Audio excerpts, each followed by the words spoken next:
आरक्षण पाहत असताना एक गोष्ट आवर्जून लक्षात घ्या. एससी लक्षात घ्या, आरक्षण 13%.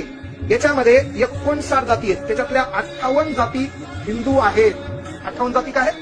हिंदू आहेत. एक जात आहे बौद्ध. म्हणजे आरक्षण केवळ यायला दिलं नाही. काय 13% आरक्षण आहे, 59 जाती आहेत, 58 जाती हिंदू आहेत, एक जात बौद्ध आहे. याच्याबद्दल डिटेल बोलल्यावर काही पुन्हा भानगडं भया मागे लागतील. त्याला ही गोष्ट लक्षात घ्या.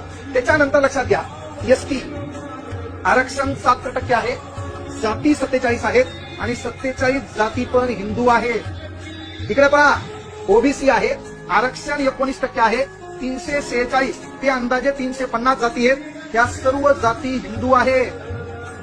एसबीसी आरक्षण 2% आहे, याच्यामध्ये 7 जाती आहेत, 7ही जाती हिंदू आहेत. एनटीए हे बाब्या आरक्षण, एनटीए म्हणजे प्रत्येक गोष्टी आपण बोलायलो ते बाय ग्रुप बोलायलो, आणि म्हणून महत्वाची गोष्ट आहे की बाबा या ठिकाणी आरक्षण यांना 3% आहे, याच्यामध्ये 14 जाती आहेत, 14 पण जाती हिंदू आहेत.